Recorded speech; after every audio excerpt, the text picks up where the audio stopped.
Chicas, ¿hacemos juntas la cápsula grabada? Buena idea, y la profe subió todo al Classroom. Sí, pero ¿de qué trata? Se crea una exposición de la cápsula Pensamientos. ¿Qué es el pensamiento y la inteligencia? No se preocupen, yo les explico. Hola, mi nombre es Elena y hoy junto a mis compañeras te vamos a hablar de un tema muy importante, el cual es los procesos cognitivos superiores, el pensamiento y la inteligencia. Yo quiero preguntarte algo. ¿Tú sabes qué es el pensamiento o qué es la inteligencia? No te preocupes si no sabes, porque a través de este video nuestro objetivo junto a mis compañeras es que tú puedas conocer y comprender sobre estos dos procesos cognitivos. Por eso te pedimos que prestes mucha atención y sigas viendo este video. Vamos a comenzar respondiendo la primera pregunta que te hice. ¿Qué es el pensamiento? Y el pensamiento es la capacidad que tú y yo tenemos para procesar la información y construir conocimientos que nos ayuden a dominar nuestro entorno, adaptándolo a nuestras limitaciones y necesidades. La organización del pensamiento depende de tres procesos básicos relacionados entre sí. Hoy te voy a hablar de las representaciones mentales y este proceso es el que se encarga de organizar los estímulos, las informaciones que vamos recibiendo durante nuestra vida, ¿no es cierto?, para que éstas sean significativas para nosotras. Por ejemplo, las imágenes, mapas mentales o conceptos. Segundo, tenemos los procedimientos mentales y estos procesos nos van a ayudar para usar, para modificar y transformar la información o conocimientos que vamos obteniendo. También podemos llamarle atajos cognitivos para resolver los problemas.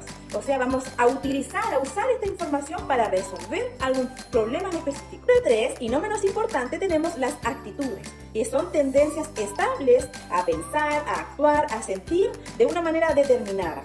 Aquí en este proceso es muy importante nuestras emociones.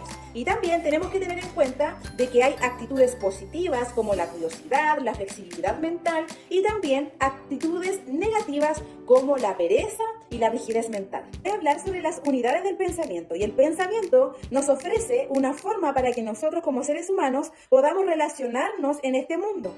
También estas unidades del pensamiento nos van a ofrecer, ayudar, ¿no es cierto?, a representar la realidad y crear nuevas formas de actuar y de pensar. En lugar tenemos las imágenes, que son representaciones mentales de algún objeto o de algún suceso. Por ejemplo, pensar en mis próximas vacaciones o en lo que voy a hacer el próximo fin de semana. Y también tenemos las palabras, que son símbolos que nos van a representar algo. Las palabras tienen varios significados que nos van a representar algo que no está presente. Por ejemplo, recorrer el futuro, el pasado o imaginar cosas imposibles. También tenemos los conceptos. Nuestro pensamiento está formado por estas agrupaciones mentales denominadas conceptos. Cuando tú observas un objeto y ves sus características, automáticamente vas a querer clasificarlo por propiedades que han permanecido en tu memoria. Destacar que los conceptos se desarrollan en la mente humana como herramienta para permitir la generalización. Hola, mi nombre es Antonella de Barbieri y les voy a hablar del razonamiento. El lenguaje nos permite realizar muchas actividades como afirmar cosas sobre el mundo y describirlo. A esto lo denominamos función representativa del lenguaje. El razonamiento es una habilidad fundamental del pensamiento. Razonar no solo consiste en deducir conclusiones o premisas, sino que también significa tomar decisiones que pueden ser decisivas para nuestra vida cotidiana. Y nosotros nos preguntamos, ¿qué es razonar? Razonar es una actividad específica de la inteligencia humana. Es un proceso cognitivo superior por el medio el cual usamos y aplicamos nuestros conocimientos. Consiste en llegar a ciertas conclusiones a partir de datos que conocemos previamente, es decir, un enunciado que se denomina conclusión a partir de otros enunciados que se denominan premisa. Por ejemplo, premisa 1. Todos los canarios son europeos. Premisa 2. Todos los herreños son canarios. Como conclusión, todos los herreños son europeos. La lógica es la ciencia formal que se ocupa del razonamiento, no de los contenidos de los que se ocupan las ciencias naturales y humanas. La lógica proporciona las reglas para juzgar si ciertos usos del pensamiento constituyen razonamientos válidos. A continuación veremos dos tipos de razonamiento. Un razonamiento es válido solo cuando su conclusión se deriva de las premisas. Ejemplo, todas las ballenas son mamíferos. Premisa 2. Todos los mamíferos tienen pulmones. Como conclusión, todas las ballenas tienen pulmones. Un razonamiento inválido es cuando la conclusión no deriva de ninguna premisa. Por ejemplo, todos los abogados son corruptos.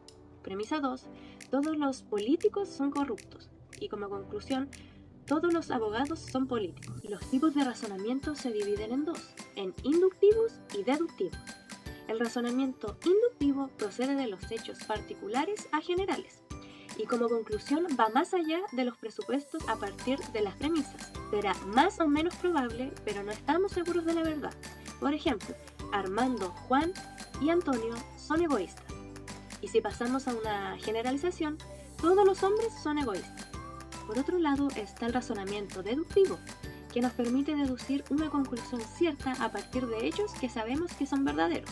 Por ejemplo, las ballenas son una especie en peligro de extinción. Todo el mundo sabe que las ballenas se extinguen, por lo tanto deberían prohibir capturarlas. A continuación les voy a explicar que existen dos formas de pensar necesarias para la vida humana. En este caso, le voy a explicar el pensamiento crítico. Este consiste en elaborar cuestionamientos reflexivos de afirmaciones provenientes de otras personas. Pretende que seamos capaces de tener puntos de vista únicos y libres. También nos permite sacar nuestro máximo potencial como pensadores. El pensador crítico reflexiona antes de aceptar ideas o emitir juicios. Por otra parte, el pensamiento crítico también se aplica a los propios pensamientos, emociones y comportamientos. La autocrítica es fundamental para el aprendizaje y el crecimiento personal. La autocrítica debe ser optimista. Si cometemos errores, ser capaces de mejorar. De lo contrario, las personas con autoestima baja no se sienten capaces de transformar sus errores a algo positivo. Hola, mi nombre es Dalila Guerra. Bueno, en el pensamiento crítico se debe ser una persona curiosa, inconformista y libre. Formular problemas y preguntas. Formarse, estudiar, leer, acumular y evaluar la información. Dialogar y debatir siempre de forma constructiva. Llegar a conclusiones y soluciones. Evaluar los puntos de vista propios, saber comunicar su postura respecto a un tema, ser una persona libre de mente, empática y humilde. Por otra parte tenemos el pensamiento creativo. Este pensamiento tiene la capacidad de imaginar y completar la realidad en diferentes lugares, crear y generar respuestas nuevas y diversas. Las características de personas que piensan creativamente son que tienen la capacidad de observar las cosas desde un nuevo enfoque, reconocer problemas que otros no ven, buscar respuestas y soluciones novedosas, confían en sí mismas, tienen la mente abierta y se sienten libres y seguras. Bueno, en el proceso educativo esto es mezclar ideas para hallar un producto diferente, nuevo y con valor para ello. Y es necesario seguir los siguientes pasos. Buscar una actividad que nos apasione, lanzar hipótesis, poner ideas, hacer bocetos y pruebas, arriesgarnos y ser valientes y aprovechar las oportunidades que nos den o que se nos den. Bueno, por otro lado tenemos la inteligencia, que esta es la capacidad de aprender de la experiencia y resolver problemas y adaptarse al ambiente. La psicología conoce 4 dimensiones constitutivas de la inteligencia. Número 1, la inteligencia como capacidad o inteligencia en sí. Número 2, la inteligencia como procedimiento o estrategias. Número 3, la estrategia como conocimiento. Y número 4, la inteligencia como adaptación al ambiente. Ahora vamos a hablar sobre los enfoques en el estudio de la inteligencia. Existen 4 enfoques que son el diferencial, el cognitivo, el evolutivo y el biológico. El diferencial se trata sobre las aptitudes y diferencia que existe entre las personas. Y el cognitivo, que busca saber cómo las personas procesan la información. Y el evolutivo, que busca el origen y desarrollo a lo largo de la vida. Y el biológico, que es el sustrato anatómico y fisiológico que hace posible la inteligencia. A comienzos del siglo XX surgen teorías diferentes que explican la inteligencia como un conjunto de habilidades identificada a través del análisis factorial. Existen 7 aptitudes mentales que son comprensión verbal. Es la capacidad de comprender verbalmente. fluidez verbal consiste en la producción de palabras. Aptitud numérica, resolver problemas numéricos y problemas simples. Y la memoria consiste en el recuerdo de palabras, texto, número, etc. La rapidez perceptiva es el reconocimiento rápido de letras y números y la capacidad de diferenciar entre distintos dibujos. Y la visualización espacial es la rotación de formas y objetos. Y el razonamiento inductivo, que consiste en razonar de lo particular a lo general. Y se evalúa a través de pruebas de letras y números. Hola, mi nombre es Génesis Peloso y para complementar la información que acaban de exponer mis compañeras, te voy a hablar de dos autores que es Sternberg y Goldman. El profesor Robert Sternberg define la inteligencia como la actividad mental que nos sirve para adaptar o conformar entornos del mundo real relevantes para nuestra vida. Tipos de inteligencia según Sternberg. 1. Inteligencia componencial, que es la analítica, que implica la dirección consciente de nuestros procesos mentales para analizar y evaluar ideas. Para Sternberg, la inteligencia era modificable.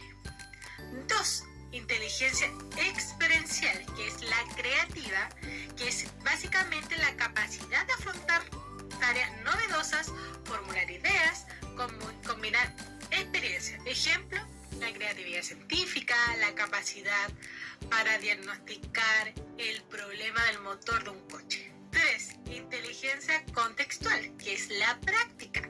Implica básicamente la adaptación, selección o modificación del ambiente individual. Para Sternberg distingue 3 tipos propios de la inteligencia práctica, que es la adaptación ambiental, la selección ambiental y la conformación del medio.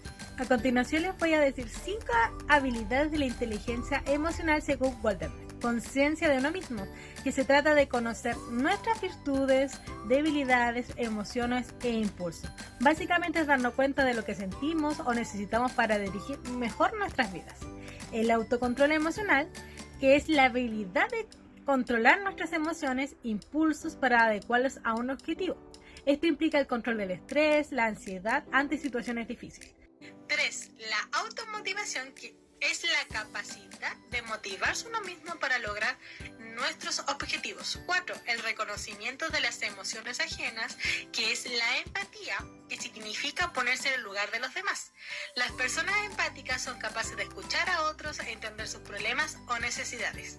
5. El control de las relaciones, que es el talento para manejar las relaciones con los demás, es saber persuadir, influenciar. Una persona con habilidades sociales sabe liderar grupos, dirigir cambios, trabajar en equipo y crear un buen ambiente dentro de un grupo. Gracias. Yo, Catalina, les hablaré sobre el autor Howard Gardner, quien es un psicólogo, quien estudió en la Universidad de Harvard.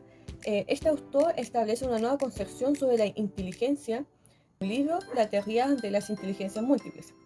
Esta teoría, como se menciona, está basada en la inteligencia según Gardner. Es una amalgama de destrezas para crear, aprender y resolver problemas que permite al individuo resolver situaciones de la vida y hacer algo valioso por la cultura y comunidad. El desarrollo depende de las destrezas de las dotaciones biológicas.